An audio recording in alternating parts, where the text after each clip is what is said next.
Hey folks, and welcome back to The Mortgage Farmer. Today we're going to talk a little bit about all the things that you've been thinking about that you probably didn't realize you were thinking about as it pertains to the economy, inflation, rates, and what's going to happen next. Come along with me as we talk about these things. We're going to talk about housing. We're going to talk about home sales. We're going to talk about new home starts. We're going to talk about the cost of lumber. Then we'll get into some economic data. Let's talk about that inflation number that the Fed has been talking about. Where are we now? Where did we come from with inflation?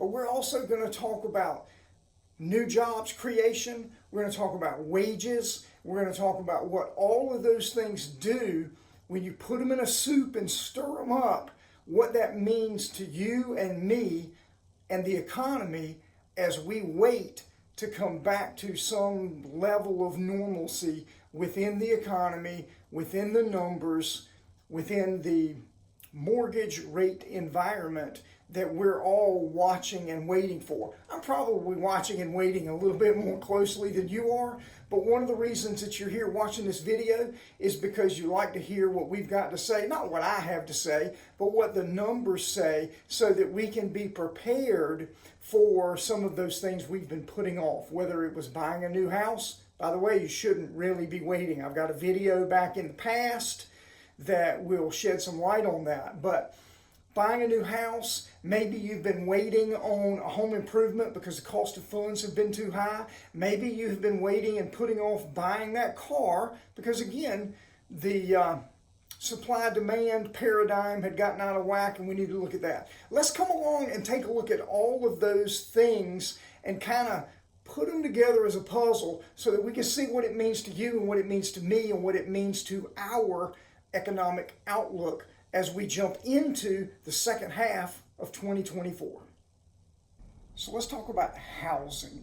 Now, that's a broad topic, but let's talk about a couple of things. First of all, let's talk about home sales. Now, home sales are down, and they are down to one of their lowest levels probably in the last 3 or 4 years.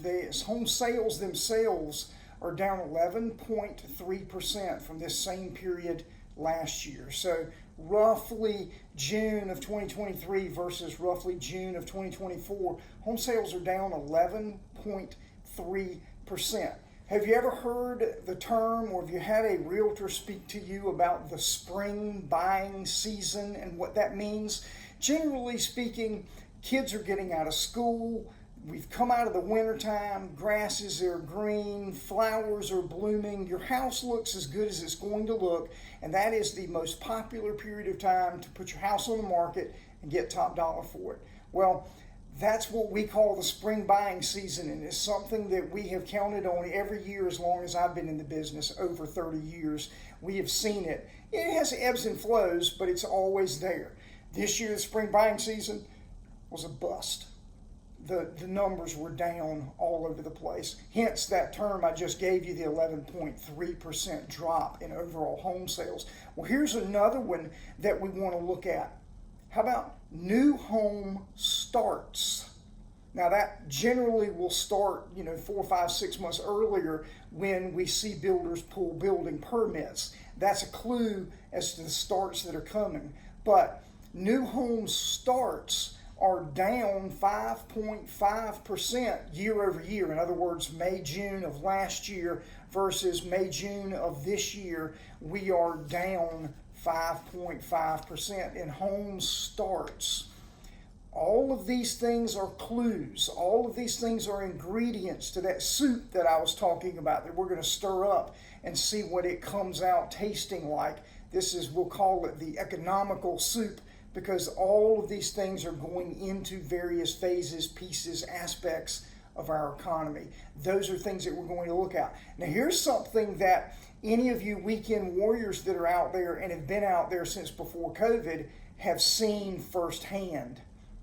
Lumber cost. Did you know that there was a period of time in 2021 into 2022 when you went to buy a new home, you would go and you would be one of the lucky ones that drew the lot or was picked out of the lottery to be allowed to purchase a new construction home and you wouldn't even know what the sales price of the house is going to be? Can you imagine doing that with your budget, not knowing how much the house that you just agreed to buy is actually going to cost? Well, that's what was happening in 21 and 22 with not all, but a lot of the national and bigger regional builders, because the cost of lumber was fluctuating so greatly, there was no way that they could have any real good idea as to what their cost of construction was going to be. Therefore, they would get in there and they would give you a range, but they would say, we'll let you know what the sales price of this house is going to be after we've completed it.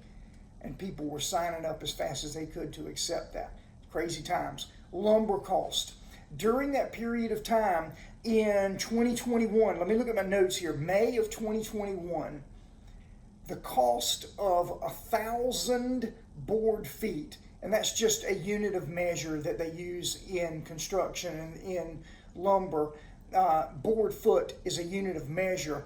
1,000 board feet would cost on average $1,645, and that was in May of 2021. To give you an idea of where we are right now, June of 2024, the cost of 1,000 board feet of lumber is now below $400. Now, it's still higher than it was at the low points before the pandemic hit. However, coming down from $1,645 down to below $400 per 1,000 board feet, that's a big drop, headed in the right direction. But if we're headed in the right direction, why aren't home sales picking up? Why aren't new construction starts picking up? Well, it's because there's something else that's going on in the economy. And the economy, as we're seeing with all these little clues that we're giving you, housing sales, new construction starts, cost of lumber, all of these things are clues that we do not have a very vibrant housing market. There's a lot of reasons for that. Obviously, interest rates, it's kind of that ugly word that we've been waiting to hear about. Interest rates are the big piece of that. But let's talk about some of the other things that are going on and why we might start to see this turn. We're already starting to see, when you see home sales go down, new construction go down, the cost of lumber go down, 75% or whatever. I did that math in my head and I was not prepared to do math, but 1645 down to 400, whatever that is, all these things have come down. Maybe, we're going to get ourselves back to where we can have some semblance of normalcy. Let's talk about some of the other economic indicators that might lead us to believe that finally Jerome Powell and Yellen and the Federal Open Market Committee might actually begin to loosen the purse strings a little bit on those crazy high interest rates. Let's talk about that. We'll come right back to that. So there's various pieces to the economy that influence or impact aspects of everyday life. When we talk about the economy, there's a lot of pieces, but let's break it down to its basics. Goods and services. Those are kind of the two macro pieces, economically speaking, that they will watch for movement in those things to give them clues as to the trends that we're heading for. So inflation is down as of as of May 31. We don't have the June 30 numbers yet. They should come out at any time. But the May 31 numbers show inflation down to 3.27%. That's May of 2024. For historical reference, let me look at my chart here. For May of 2023, it was 4.05%. So for a year, 4.05 down to 3.27, and we're headed in the right direction. May of 2022, the number was 8.58% in inflation. Inflation is one of the numbers. Remember, goods and services. Well, the price of goods for May of 2024 is down 0.4% from the same time period a year ago. So We're headed in the right direction if you're looking for movement economically speaking. So inflation is going down. Goods are going down. Well, what else might play into this, and what else does the Federal Open Market Committee have to look at before they decide that they're ready to lower the federal funds rate, which will then lower the prime lending rate, which will then lower the rate that banks charge on auto loans, and ultimate that goal of lowering mortgage rates from that rate that we've been hovering around a tick above, a tick below 7% for the last year and a half or so. Let's talk about that next as we look at one other piece in this, and from an economic standpoint, wages.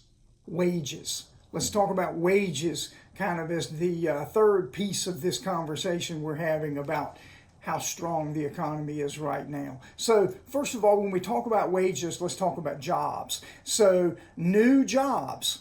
The June numbers for jobs came out, and the labor market added 206,000 jobs. So a little bit below the earlier estimates. More importantly than that, over the previous 2 months, they went back and revised the job creation numbers and revised it downward to the tune of 111,000 jobs less than what they had originally done. Now, it's not abnormal for them to do that, but they go in once the numbers are more accurate and revise them. Well, over a 2-month period, 111, roughly 55,000 fewer jobs per month for the previous 2 months than they originally thought. And even what they thought wasn't quite as good as they had hoped for. 206 is lower than they had anticipated. The other thing that we've got going on is rising unemployment. We're now up to 4.1% in unemployment. Part of that can be attributed to people that have been on the sidelines and have not been looking for jobs, have decided to jump back into the jobs market. That pushes unemployment up a little bit. That's short term. That will kind of reconcile itself. Another thing that we are watching is productivity. Now, productivity can also manifest itself in wages, and wages, or let me restate it. Wages are looked at as a percentage of gains or losses from a previous period of time.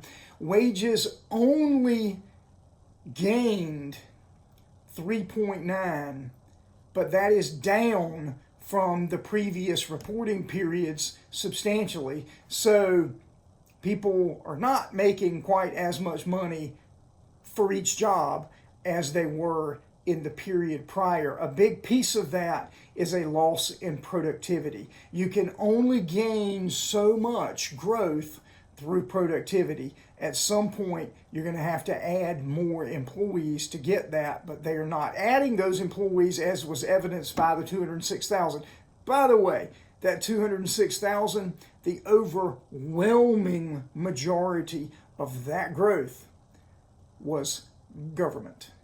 It was not the private sector that added those jobs. Those were government additions in jobs. So that's something to look out for. So we have wage pressures, which are now under control. By the way, when we're looking at inflation, wage pressures is one of those things that's a key indicator. Well, we're starting to see the chinks in the armor. Wages are coming down. We already talked about housing starts. We talked about an offshoot of housing, which is the cost of lumber and how it has plummeted. You would think that would mean that builders would be chomping at the bit to start new construction, because the cost of that home, the cost of goods, has gone way down for builders that are building houses. And yet, home sales were down 11.3%, new home starts down 5.5%, unemployment up to 4.1%, wage gains down to 3.9%. Every clue that we have is pointing us in that direction. Then we already talked about it in the inflation numbers, 3.27, which is down from 4.05 a year ago and down from 8.58 2 years ago. These are May 22, 23, and 24 numbers that I just gave you. It's all there. It's all there. And yet at the June Fed meeting, they chose not to bother rates. We kind of expected that. That was kind of the worst kept secret. Still a few holdouts that are saying they're not sure that rate reductions are in the cards. But I think with enough of the committee members stating that it may be time, and with the fuel that they've been given, every indicator is now down. Remember, we already talked about goods being down 0.4% from the previous period of time. We're looking at all of those things. Now, it's early mid-July right now. July 30, 31 is the next Fed board meeting. We do not expect them to lower rates at that time. And by the way, that particular meeting is not the period where they release economic information. So we won't get anything at the July 30, 31 meeting. But that mid-September, I believe it's the 17th and 18th of September. Mark your calendars, folks. Circle it. Write it down. Put a stamp on it. Email it to yourself. That's what we're looking for. Mid-September is when I believe we're going to see the first rate reduction that we have seen in almost 3 years. And it's time. Now, it's not going to do us a whole lot of good if they drop it 0.25% in mid-September and then don't do anything else. We need a series of rate cuts that will do two things. One, it will lower the federal funds rate, which will by default lower every other metric as well. I've talked in previous videos how mortgage rates are not directly tied to what the Fed does, but it's all interconnected. Everything in the economy is interconnected, and it will leach itself back into mortgage rates if they do that. But we need more than 0.25%. We need a series of rate reductions. We're not going to see a 0.5% reduction right off the board in September, so just get that out of your mind. We're not going to see that. But if we can see a quarter in September and then another quarter, or maybe a half, I don't believe that. I think it's going to be quarters. I think there may be 2 or 3/4 reductions at the one following the mid-September meeting. Now maybe we're on to something. Now maybe we can finally start to put back into place some of the things that we've put off. Some of the home improvement projects that you've put off because you were going to use your equity line to pay for it, and the prime lending rate is 8% or whatever it is right now. Those things hopefully will start to come back, and we will start to see some movement in that. We're already seeing every indicator that we need to tell us that if inflation hasn't dropped to the 2% number yet, it takes a series of quarters for you to really see that to start to manifest itself, and it's coming in that direction. We've already seen it where we are. They won't wait until we get to 2%, because if they wait until we get to 2% and then drop interest rates, recession is already here and we don't even know it. They're not going to do that. They're not going to allow that to happen. So that's what we're watching for. I hope you've enjoyed this video. I'm sorry that once again I was a little long-winded, but I hope that you've gained some information where we talk about how housing, both home resales and new home starts, and the cost of lumber, and all of the various things in the economy, goods and services, wages, unemployment, inflation, all of those numbers are dumped into the pot.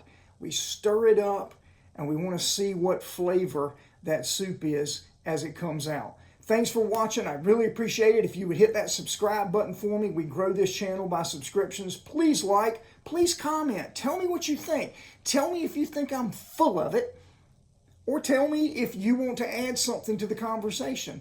I am not so proud that I can't be convinced that there are other trains of thought at play here. I'd love to hear what you're thinking about it. Be respectful of each other, but I'd love to hear it. Thanks again for watching The Mortgage Farmer.